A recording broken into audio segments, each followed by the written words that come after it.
Hey friends, it is Jenna, what is up, and welcome back to the Board Game Garden, and welcome to a solo how to play, or what I like to call a solo guide to this game right here, which is The Hobbit, There and Back Again. It is designed by the Reiner Knizia, and it is published by Office Dog, who is sponsoring today's video, so a huge thank you to them.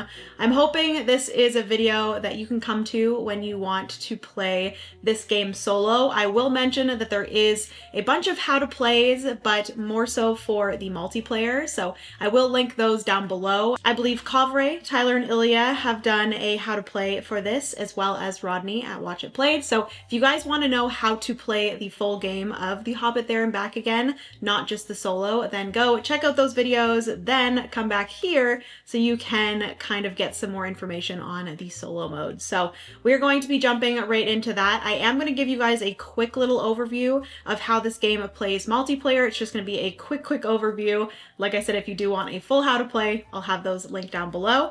And then we'll get into the full how to play the solo mode after. And then I will be going through all of the different chapters and the small details and small changes with each of those, because if you do not know, in this game you have a book that you're going through of 8 different chapters, and each chapter is going to play slightly different. So I'm going to go through an overall how to play this solo, and then we'll get into just the small details of each of the chapters or the parts. So yes, if you guys want to see that, then just keep on watching. Give this video a big thumbs up if you enjoy. Also hit the subscribe button down below if you've yet to do so. We'd love to have you here in the garden. And without further ado, let's get into this solo how to play The Hobbit, There and Back Again, shall we? Alright, so like I said, I am going to give you a quick brief overview of how generally this game is played multiplayer. It plays pretty similar solo, but there are some changes to both the dice drafting as well as the endgame conditions for each of the different chapters or parts. So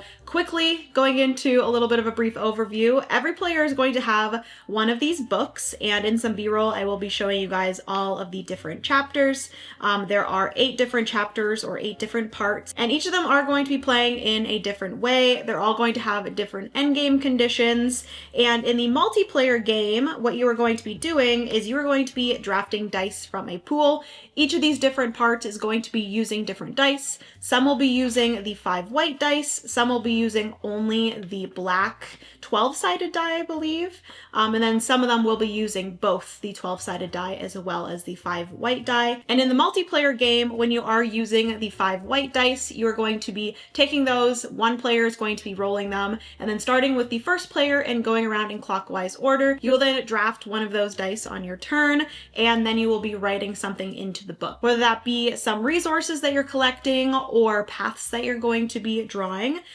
With the white dice, there are 3 that are paths and 2 that are resources. And the resources in this game are going to change based off of the chapter that you are playing. So there are swords, bread, and acorns, and in each of those different chapters or parts you're going to be using different ones. So for example, in the first one here you're only going to be using swords. In the second part you're going to be using bread and swords, so on and so forth. I think in the 5th one you use the acorns, so you're going to be using those different resources in the different parts. Once all 5 of the dice are drafted, the next person in play order, so the person that would naturally be next to draft a die, will take all the dice back, and then they are going to roll them again, and then they will be the first player. So in rounds you're going to be drafting different amounts, so one player might be drafting 2 and one might be drafting 1, but overall throughout the game the number of dice that each player is going to be drafting ends up being the same. So everybody does get the same amount of dice and the same amount of actions on their page. And then as for the endgame condition for the multiplayer game,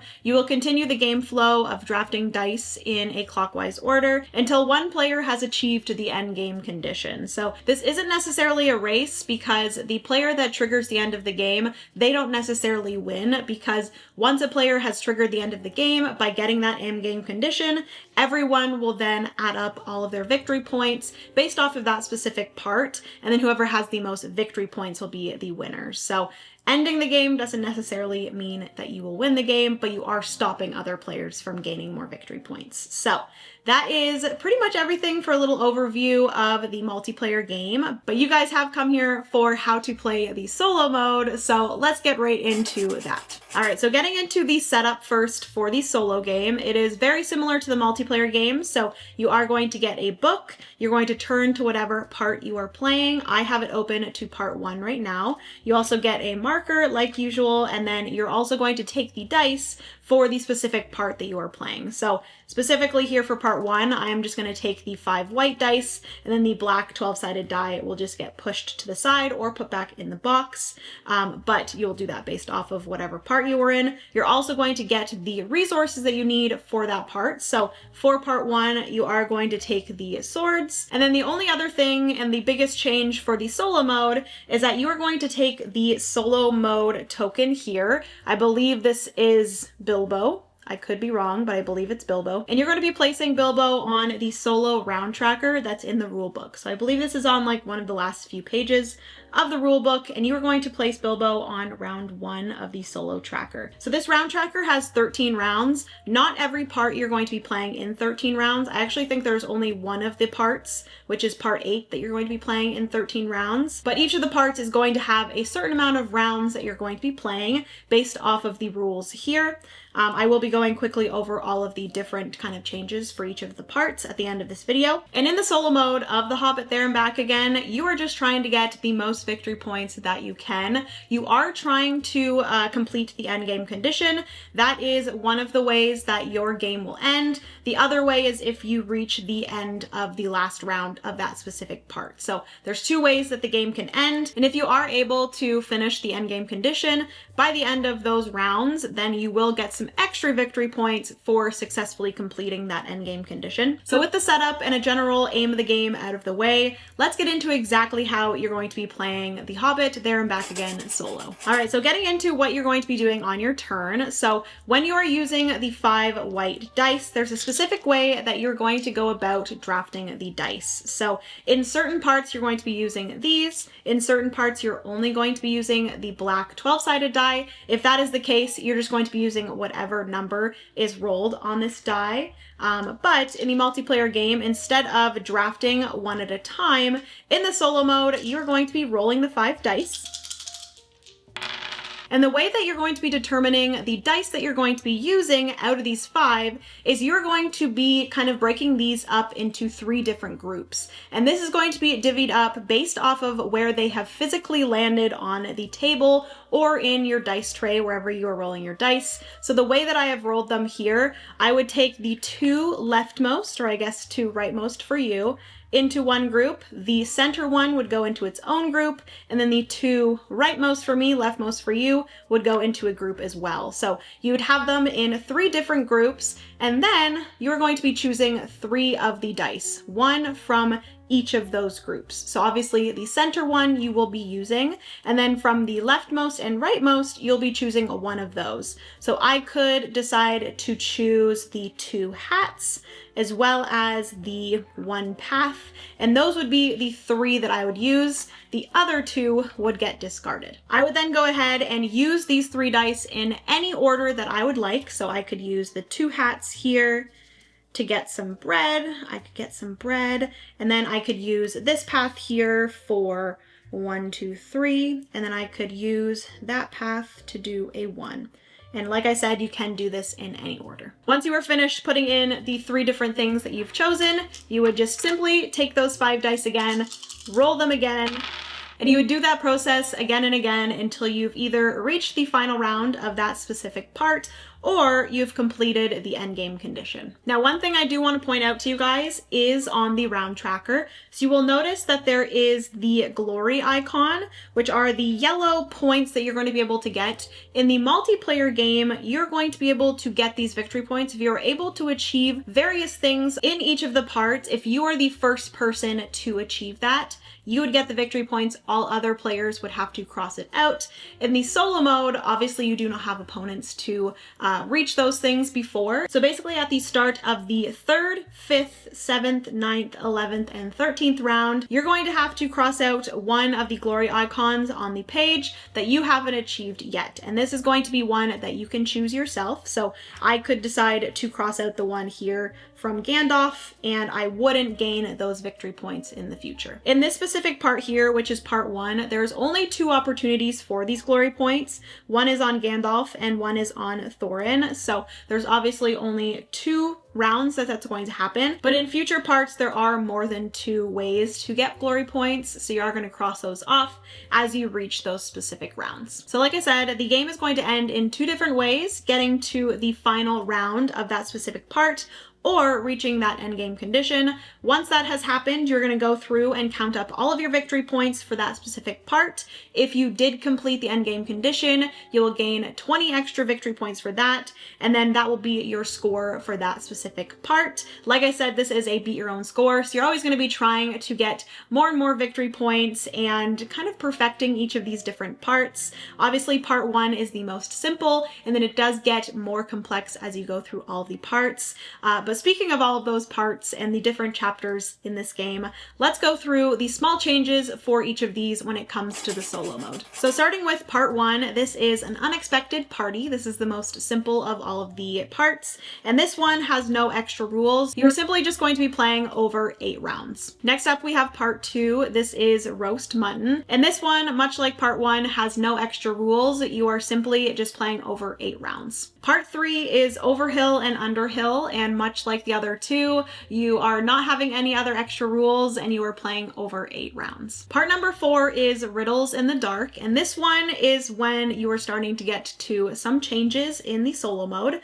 So this one here, you are actually not working with the 5 white dice, you are working with the single black 12-sided die, and you're going to be rolling this, and typically in the multiplayer game, whatever number is rolled, everyone is going to be able to draw a specific shape based off of that number or any other lower numbers. And you are only going to be choosing one shape to draw into your grid, but in the solo mode, you're going to be able to choose 2 shapes of that number or lower, and you can draw 2 different shapes. You can draw 2 of the same shape into the grid. So that's one of the big differences with the multiplayer in the solo, is you're going to be drawing 2 instead of 1.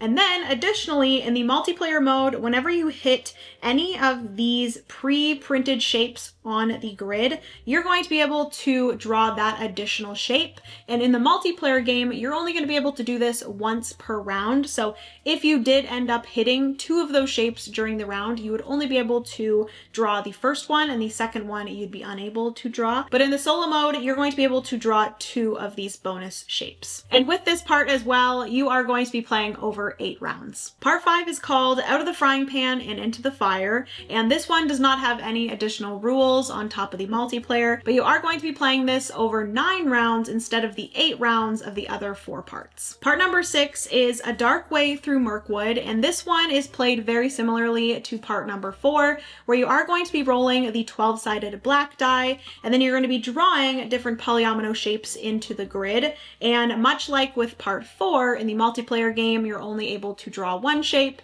In the solo game, you are able to draw 2 shapes. Again, with whatever number is rolled, you can choose that number or lower, and you can draw 2 of the same shape, or you can draw 2 different shapes. And then additionally, with this specific part, there are private black die spaces, and if you are able to completely surround one of those spaces, you are then going to trigger a private black die roll. And in the solo mode, when you do gain this bonus, this is going to allow you to roll the die an additional time and place out another shape. But a specific rule with this is that you have to have drawn in your normal shapes first before you draw in your bonus shape. And in this part, you're going to be playing over 7 rounds. Part number 7 is called On the Doorstep, and this one is played over 8 rounds.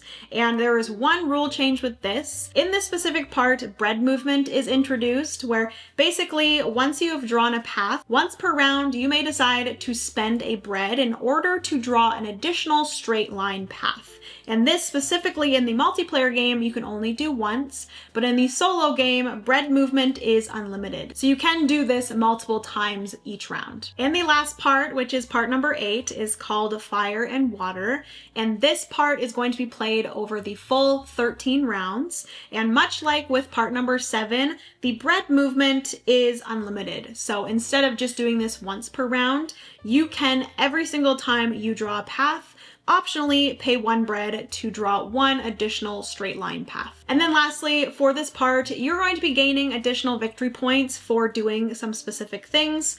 One is you will gain 20 extra victory points if you are able to connect Bard to the boats. And then also if you are able to defeat Smog, you will gain an extra 50 victory points. All right, friends, so that is going to be everything for today's video. That is the solo guide for The Hobbit, There and Back Again. Hopefully this has helped you get into the solo mode of The Hobbit, There and Back Again. I hope you enjoy every step of the way, every chapter of this wonderful story. A huge thank you again to Office Dog for sponsoring today's video. I appreciate it so, so much. If you guys enjoyed, please give this video a big thumbs up. Also, hit the subscribe button down below if you've yet to do so. We'd love to have you here in the garden. Comment down below if you're excited to get this one to the table solo. I love you guys so, so much. Remember, you are somebody's reason to smile, and I will see you in the next board game video. Bye, friends.